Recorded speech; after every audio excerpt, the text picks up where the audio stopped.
Hello guys, welcome back to my YouTube channel yes की study way of success. और अब हम आज से शुरू करने वाले कक्षा 10वीं के फर्स्ट चैप्टर विथ नोट्स। ये सब नोट्स है आपके लिए, कहीं मिलने वाले हैं नहीं, लिखा है, याद कर लो, काम हो जाएगा। बाकी तो मैं समझा दे रहा हूँ ना, 100% गारंटी के साथ ये नोट्स हैं।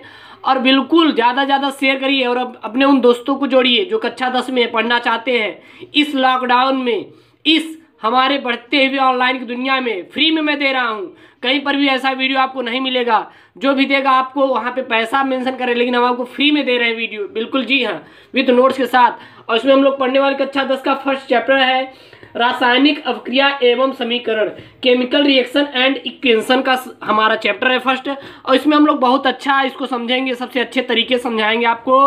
सो नए चैनल पर नए तो चैनल को सब्सक्राइब करें, बेल आइकन प्रेस करें ताकि आने वाले लेटेस्ट वीडियो की नोटिफिकेशन मेरे प्यारे दोस्तों सबसे पहले आप तक पहुंचती रहे। और अच्छा लगे तो एक लाइक बनता है। और चलिए खैर शुरू करते हैं। यहाँ पे आपका हम पहला आता है, जो हेडिंग आता है इसमें भौतिक परिवर्तन ही आ जाता है, क्योंकि कुछ परिवर्तन होंगे तभी तो रासायनिक अवक्रिया होगी ना। तो सर्वप्रथम हम लोग भौतिक परिवर्तन के ही बारे में जानेंगे। तो भौतिक परिवर्तन मेरे प्यारे बच्चों क्या होता है? सभी बाह्य परिवर्तन भौतिक परिवर्तन कहलाते हैं। याद रखिएगा, जितने भी बाह्य परिवर्तन होते हैं सभी भौतिक परिवर्तन कहलाते हैं। जैसे कि ये पेन है, पेन को मैंने खोला और ढक दिया, पेन को मैंने खोला और ढक दिया, ये कौन सा परिवर्तन है? ये भौतिक परिवर्तन है। इसमें केवल आकार एवं भौतिक गुणों का परिवर्तन होता है। तो देखिए, अब ये पेन है, अब मैंने इसको खोल दिया तो अलग अलग हो गया, तो इसके आकार और भौतिक परिवर्तन का ही केवल व केवल हो रहा है इसमें परिवर्तन। और यह उसके रासायनिक संगठन एवं गुणे पर कोई प्रभाव नहीं पड़ता। इसमें क्या होता है?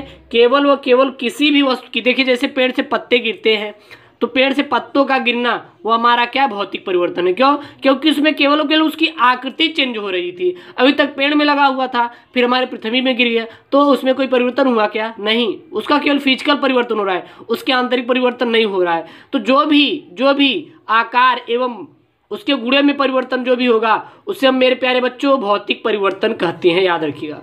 और उसके रासायनिक गुणों संगठन पर कोई भी प्रभाव नहीं पड़ेगा। अगर ये सोचो कि वो अभी देखिए, मान लीजिए कोई भी कागज है, कागज को आपने सिकोड़ दिया तो भौतिक परिवर्तन है, जला दिया रासायनिक परिवर्तन है। याद रखिएगा। जैसे कि देखिए आप लिए है बर्फ का गलना, जल का जमना, जल का वाष्पीकरण आदि, हमारे ये सभी मेरे प्यारे बच्चों भौतिक परिवर्तन होते हैं। कौन से परिवर्तन होते हैं? भौतिक परिवर्तन होते हैं। मेरे प्यारे बच्चों रासायनिक परिवर्तन क्या होता है? सभी आंतरिक परिवर्तन जो होते हैं वो मेरे यहाँ पे मेरे प्यारे बच्चों का रासायनिक होगा। याद रखिएगा, थोड़ा हम लिख दे रहे हैं रासायनिक। सभी आंतरिक परिवर्तन रासायनिक परिवर्तन कहलाते हैं। सभी आंतरिक परिवर्तन रासायनिक परिवर्तन कहलाते हैं। इसमें क्या होता है? उसके आयनिक रासायनिक संगठन एवं गुणों का परिवर्तन हो जाता है, तथा इसके साथ साथ उसकी आकार और उसकी भौतिक गुणों में भी परिवर्तन होता है। रासायनिक परिवर्तन क्या होता है मेरे प्यारे बच्चों? सभी आंतरिक परिवर्तन जो होता है वो रासायनिक परिवर्तन कहलाते हैं। इसमें उसके आयनिक रासायनिक संगठन एवं गुणों का परिवर्तन हो जाता है, तथा इसके साथ ही उसके आकार एवं भौतिक गुणों में भी परिवर्तन होता है, जिसे हम रासायनिक परिवर्तन कहते हैं। जैसे मेरे प्यारे बच्चों, दूध का फटना, जंग का लगना, किण्वन, दहन, संश्लेषण इत्यादि, ये सब हमारे मेरे प्यारे बच्चों रासायनिक परिवर्तन होते हैं। तो इसमें हमारे क्या होते हैं? ये सब दूध का जो जम जाना, जंग का लगना, किण्वन की जो क्रिया होती है, दहन होती है, संश्लेषण होती है आदि, हमारे जो भी इसमें क्रिया होती है वो सब रासायनिक परिवर्तन होते हैं। तो रासायनिक परिवर्तन मेरे प्यारे बच्चों याद रखिएगा, एग्जाम में आ जाएगा तो लिख के आना है। सभी आंतरिक परिवर्तन रासायनिक परिवर्तन कहलाते हैं।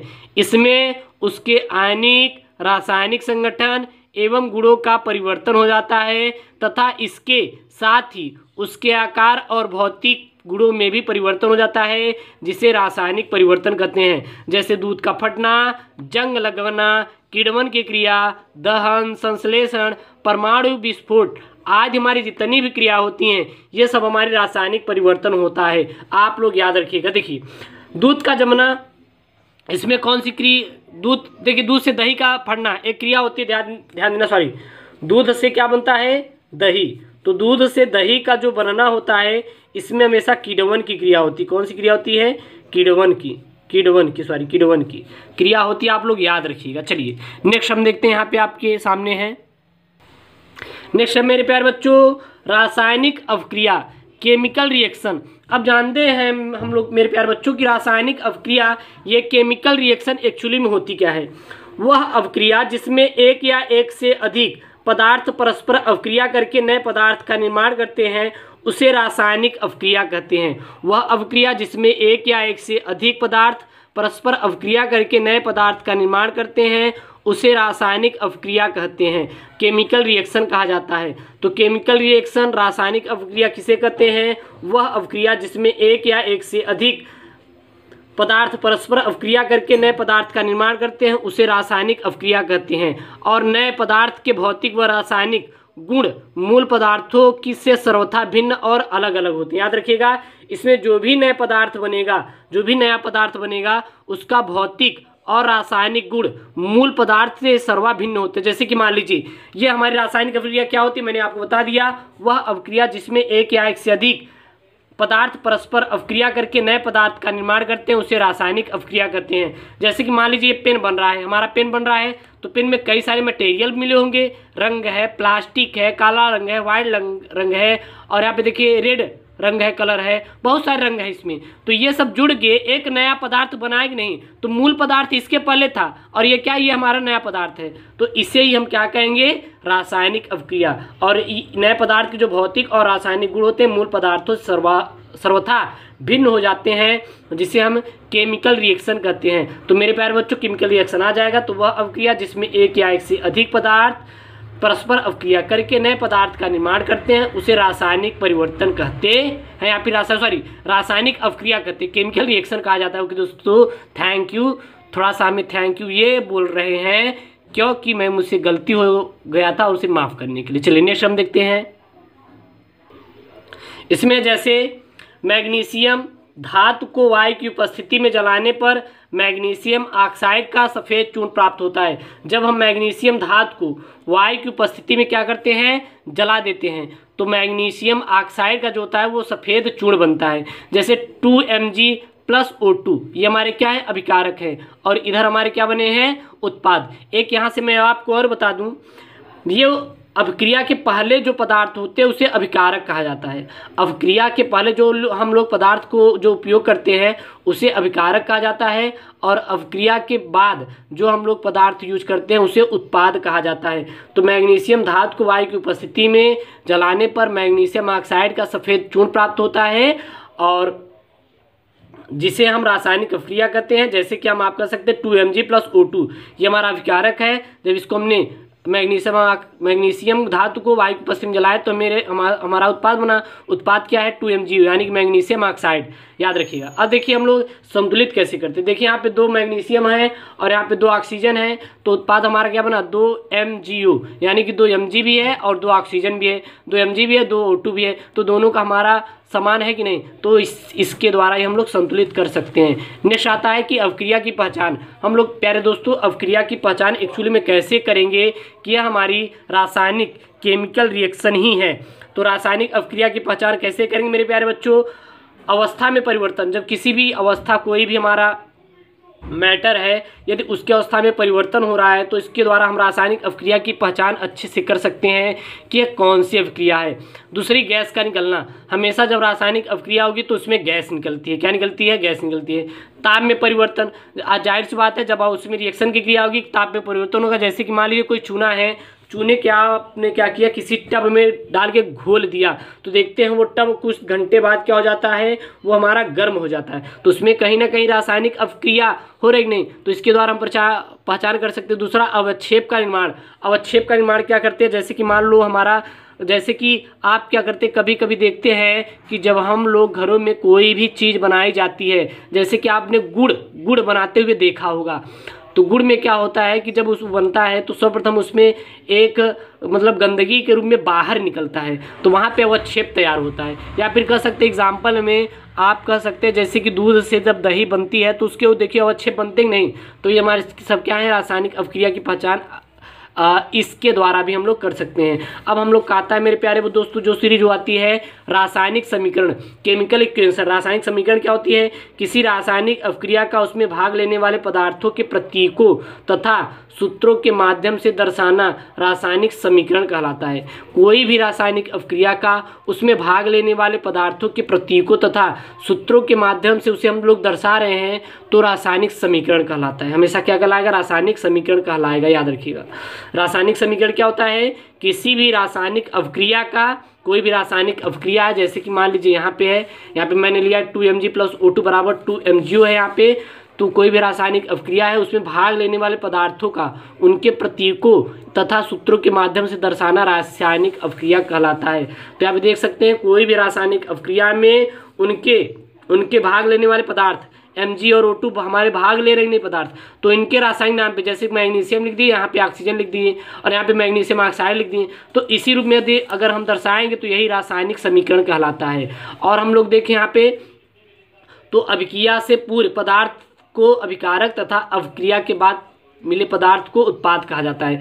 अगर अभिक्रिया से पूर्व जो पदार्थ को अभिकारक कहते हैं और अभिक्रिया के बाद मिले जो पदार्थ होते हैं उसे उत्पाद कहा जाता है। जैसे कि CH4 मीथेन है और 2O2 हमारा क्या है? ऑक्सीजन है। और यहाँ से देखिए हमारे इसमें ये बोल रहे हैं कि अभिक्रिया से पूर्व जो पदार्थ होते हैं उसे अभिकारक और अभिक्रिया के बाद जो मैटर बनते हैं उसे हम हमेशा और हमेशा उत्पाद का नाम देते हैं। जैसे कि CH4 और O2 ये हमारे मेरे प्यारे बच्चों क्या है? ये हमारे उत्पाद हैं। और इस पे हमारे क्या मिले हैं? ये मिले हमारे, सॉरी ये अभिकारक है। अभिक्रिया से पूर्व अभिकारक और अभिक्रिया के बाद हमेशा और हमेशा उत्पाद तैयार होता है। अभिक्रिया के पूर्व जैसे मीथेन और ऑक्सीजन को मैंने लिया तो कार्बन डाइऑक्साइड और जल का निर्माण हुआ, जलवाष्प के रूप में बाहर निकल जाता है और ये गैस तो उड़ ही जाती है, जाहिर सी बात है, ऊपर की ओर चली जाती है, तो इसे हम अभिकारक कहेंगे और इसे हम उत्पाद कहेंगे। तो चलिए अब नेक्स्ट हम देखते हैं। नेक्स्ट है मेरे प्यारे दोस्तों यहाँ पे रासायनिक समीकरण को लिखने की विधि, method to write the chemical equation. हम लोग कोई भी रासायनिक समीकरण कैसे लिखेंगे, उसकी क्या क्या विधियां हैं, उसमें कुछ न कुछ कोई न कोई तो विधि जरूर है, तभी तुम उसको सही ढंग से लिख सकते हैं। तो यही हम जानेंगे अब method to write the chemical equation. पहले इसमें है कि अभिक्रिया में भाग लेने वाले सभी अभिकारक तथा उत्पादों के अणुसूत्र का ज्ञान होना चाहिए या फिर ज्ञात होने चाहिए। जो भी उसमें हम अभिक्रिया में भाग ले रहा है अभिकारक और उत्पाद, उसके हमेशा आपको अणुसूत्र पता होने चाहिए कि उसके अणुसूत्र कितने होंगे। अब हाइड्रोजन है, हाइड्रोजन का अणुसूत्र आपको पता ही नहीं है तो आप लोग कैसे लिखेंगे कि ये हाइड्रोजन कितने भाग ले रहा है? तो हमेशा और हमेशा अभिक्रिया में भाग लेने वाले सभी अभिकारक और उत्पादों के जो अणुसूत्र होने चाहिए वो हमेशा और हमेशा ज्ञात होने चाहिए, याद रखिएगा। नेक्स्ट है रासायनिक समीकरण में पदार्थ सदैव अनेक आणविक रूप में लिखे जाते हैं। कोई भी रासायनिक समीकरण में पदार्थ होता है सदैव अनेक आणविक रूपों में लिखे जाते हैं, याद रखिएगा। जैसे कि hydrogen, oxygen, nitrogen, bromine, iodine, chlorine इत्यादि को। जैसे कि हाइड्रोजन को हमने किससे दिखाया? H2 से, ऑक्सीजन को किससे दिखाया? O2 से, नाइट्रोजन को किससे दिखाया? N2 से, ब्रोमीन को किससे दिखाया? Br2 से, और आयोडीन को तो I2 से हो गया हमारा, क्लोरीन को किससे दिखाया? Cl2 से। तो ये जो होते हैं हम हमेशा और हमेशा इसको हम इस रूप में लिखेंगे। इसको द्विपरमाणु अणु कहते हैं, याद रखिएगा। इसे द्विपरमाणु कहा जाता है क्योंकि ये हमेशा अकेला नहीं रहेगा, ये दो लेके साथ चलेगा। जैसे कि H2, O2, I2, Br2, N2 और Cl2 के रूप में लिखते हैं, ठीक है, याद रखिएगा हमेशा। तीसरी जो पॉइंट वाली मेरे प्यारे दोस्तों बात आती है, एक परमाणु अणुओं को रासायनिक समीकरण उनके प्रतीकों द्वारा दर्शाया जाता है। किसी भी एक परमाणु अणुओं को जो रासायनिक समीकरण होता है उनके सदैव हम प्रतीकों के द्वारा दर्शाते हैं। एक परमाणु अणु में जैसे sodium, potassium, magnesium, zinc, iron, copper आदि जितने भी होते हैं ये मेरे प्यारे दोस्तों एक परमाणु अणुओं के अंतर्गत आते हैं। जैसे कि Na सोडियम हो गया, K पोटेशियम हो गया, Mg हमारा हो गया, जिंक हमारा हो गया, आयरन हो गया, Cu हो गया। हमेशा और हमेशा इसी के द्वारा ही इसको दिखाया जाता है, इसके अन्य कोई भी इसको लिखने का माध्यम नहीं है मेरे प्यारे बच्चों। चलिए नेक्स्ट हम देखते हैं। अब मेरे प्यारे बच्चों जानेंगे रासायनिक समीकरण को लिखने की विधि। तो रासायनिक समीकरण को लिखने की विधि बहुत सारी विधियां हैं। चरण फर्स्ट आता है और फिर चरण सेकंड आएगा। चरण फर्स्ट में हमारे 3 पद आएंगे आपको, और मैंने पूरा ढांचा तैयार किया है। आपको ऐसा नोट्स कहीं मिलने वाला नहीं है, तो इसलिए जरूर लाइक कीजिए वीडियो को। यहाँ पे देखिए, किसी भी रासायनिक समीकरण में अभिकारक और उत्पादों के मध्य जो तीर चिन्ह लगाकर प्रदर्शित करते हैं। कोई भी रासायनिक समीकरण हो उसमें अभिकारक और उत्पाद के मध्य हमेशा और हमेशा क्या लगाएंगे मेरे प्यारे बच्चों, तीर ही लगाकर प्रदर्शित करते हैं। तीर चिन्ह के बाईं ओर यानी कि LHS की ओर अभिकारक और तीर चिन्ह के दाईं ओर हमेशा और हमेशा उत्पाद लिखा जाता है। याद रखिएगा, किसी भी रासायनिक समीकरण में अभिकारक और उत्पाद के मध्य क्या लगाते हैं, तीर लगाकर प्रदर्शित किया जाता है। तीर चिन्ह के बाईं ओर अभिकारक और तीर चिन्ह के दाईं ओर उत्पाद लिखा जाता है। पद 2 हमारा क्या है मेरे प्यारे बच्चों, रासायनिक समीकरण में भाग लेने वाले 2 या 2 से अधिक अभिकारकों के अणुसूत्रों के मध्य धन चिन्ह लगाते हैं और समान रूप से चिन्ह हम उत्पादों के मध्य भी लगाते हैं। याद रखिएगा, ये इसका मतलब ये है कोई भी रासायनिक समीकरण है अगर उसमें जो विकारक है एक या एक से अधिक दो ले रहे हैं, एक्चुअली में 2 ले रहे हैं या फिर 2 से अधिक भाग ले रहे हैं, तो हमेशा और हमेशा धन चिन्ह को ही लगाएंगे क्योंकि ज्वाइन होता है। और जो उत्पाद तैयार होगा उसमें भी धन चिन्ह ही लगाएंगे। ये नहीं कि यहाँ पे धन लगा दीजिए और यहाँ पे ऋण लगा दीजिए, तो ये गलत हो जाएगा। जैसे जिंक और हाइड्रोजन क्लोराइड को मिलाएं तो जिंक क्लोराइड और हाइड्रोजन बना, तो यहाँ पे दोनों में हम प्लस को ही लगाते हैं और इनके बीच हम तीर चिन्ह का लगाकर प्रयोग करते। याद रखिएगा, ये हमारा पद 3 है। ये आपको याद रहेगा तो अच्छे से रासायनिक हम लोग समीकरण को संतुलित कर सकते हैं। यदि अवक्रिया जो है वो उत्क्रमणीय है अर्थात बाईं और दाएं दोनों दिशाओं में होता है तो दोनों दिशाओं को अर्धशीर्ष वाले तीर से दिखाते हैं। यदि कोई भी अवक्रिया उत्क्रमणीय है अर्थात बाईं तथा दाएं दोनों दिशाओं में होती है तो दोनों दिशाओं को अर्धशीर्ष द्वारा हम प्रदर्शित करते हैं। जैसे कि नाइट्रोजन और हाइड्रोजन N2RH2 से हमारा अमोनिया बन रहा है तो अर्ध तीर लगा, देखिए एक इधर है ये कटा है, बस ये इतना ही याद रखिएगा, ये इतना है आधा और आधा नीचे है। अब एक्चुअली में क्यों, क्योंकि हम जब नाइट्रोजन हाइड्रोजन बनाएंगे ये ना अमोनिया बनेगा, फिर अमोनिया से हम नाइट्रोजन और हाइड्रोजन भी पुनः हम बना सकते हैं। तो यही हमारा क्या होता है, उत्क्रमणीय अवक्रिया होता है मेरे प्यारे बच्चों। हमारा पद चरण 2 आता है मेरे प्यारे बच्चों, संतुलित रासायनिक समीकरण लिखना। कोई भी रासायनिक समीकरण उसको संतुलित रासायनिक समीकरण को कैसे लिखा जाता है, तो इसमें एक नियम आता है द्रव्य अविनाशता का नियम। द्रव्य अविनाशता का नियम सबसे सिंपल परिभाषा हम बात करें तो द्रव्य अविनाशी होता है। द्रव्य को न तो उत्पन्न किया जा सकता है न ही उसको हम नष्ट कर सकते हैं, न तो उसको बनाया जा सकता है न उसको उत्पन्न किया जा सकता है, बल्कि एक अवस्था से दूसरे अवस्था में परिवर्तन किया जा सकता है, जिसे हम द्रव्य की अविनाशता का नियम कहते हैं। तो इसी को हम रिलेट कर दिए हैं आपके रासायनिक अवक्रिया से जोड़ दिए हैं। किसी भी रासायनिक अवक्रिया में अभिकारकों के उत्पाद में परिवर्तन के फलस्वरूप न ही कोई परमाणु नष्ट होता है न ही बनता है। याद रखिएगा, जब कोई रासायनिक अवक्रिया होती है और अभिकारक से उत्पाद में परिवर्तन होता है, अभिकारक से क्या बन रहा है, उत्पाद बन रहा है, तो ये नहीं कि अभिकारक 1 किलो का है तो उत्पाद हमारा 2 किलो मिल गया। जाहिर सी बात है, जैसे मान लीजिए आपने क्या लिया कि चीनी लिया 1 किलो और पानी लिया 2 लीटर और दोनों को मिला देंगे तो कितना हुआ, मान लीजिए लीटर में कब होता है, मान लो 3 ही हम लोग ले रहे हैं तो 3 लीटर बनेगा कि नहीं कि 5 लीटर हो जाएगा। तो यही हमारा क्या है, द्रव्य की अविनाशता की नियम। याद रखिएगा, न कोई बनता है न कोई नष्ट होता है, यानी कि जितना अवक्रिया के पहले था उतना ही अवक्रिया के बाद होगा, जितना अभिकारक होगा उतना ही उत्पाद भी रहेगा। नेक्स्ट है ऐसी रासायनिक समीकरण जिनके दोनों पक्षों में प्रत्येक तत्व के परमाणुओं की संख्या बराबर होती है उसे हम संतुलित रासायनिक समीकरण कहते हैं। अब संतुलित रासायनिक समीकरण की बात आएगी क्योंकि हम लोग संतुलित करना सीखेंगे ना, तो संतुलित रासायनिक समीकरण किसे कहते हैं, तो ऐसा रासायनिक समीकरण जिनके दोनों पक्षों में प्रत्येक तत्व के परमाणुओं की संख्या बराबर होती है उसे संतुलित रासायनिक समीकरण करते हैं। याद रखिएगा, जैसे कि यहाँ पे मैंने 2 चीज़ लिया है, अब इसमें मैं बता दूंगा कि ये संतुलित है कि ये असंतुलित है या फिर ये असंतुलित है ये संतुलित है। मैग्नीशियम तत्काल वायु में दहन करने पर मैग्नीशियम ऑक्साइड निर्मित होता है। जैसे कि देखिए Mg और O2 बराबर MgO, तो देखिए यहाँ पे Mg कितने हैं, 1 है, O2 कितना है, 2 है, तो पूरा कितना 3, लेकिन यहाँ पे 2 ही है ना, तो ये संतुलित है क्या, नहीं, तो ये असंतुलित में आ जाएगा। यहाँ पे देखिए 2Mg प्लस O2 बराबर 2Mg, 2 मैग्नीशियम 2 ऑक्सीजन बराबर 2 मैग्नीशियम 2 ऑक्सीजन, तो ये हमारा क्या है मेरे प्यारे बच्चों, संतुलित है। याद रखिएगा। नेक्स्ट हमारा आता है रासायनिक समीकरण को संतुलित करना। अब हम लोग रासायनिक समीकरण को संतुलित कैसे करेंगे, तो इसकी जो सबसे अच्छी विधि होती है उसको हम त्रुटि जांच एवं त्रुटि विधि कहते हैं, ट्रायल एंड एरर मेथड कहते हैं। ये सबसे हमारी पॉपुलर विधि है। कोई भी रासायनिक समीकरण संतुलित करने के लिए यह सबसे पॉपुलर विधि मानी जाती है और इसी विधि का उपयोग करते हैं। जैसे 4-5 विधियां हैं, लेकिन इसमें हम लोग केवल और केवल एक ही विधि का यूज करेंगे, जांच और त्रुटि विधि का ही यूज करेंगे। इस विधि में सर्वप्रथम समीकरण में सबसे कम स्थानों पर आने वाले तत्वों के परमाणु को संतुलित किया जाता है तथा इसके पश्चात इससे अधिक और अधिक स्थानों पर आने वाले तत्वों के परमाणुओं को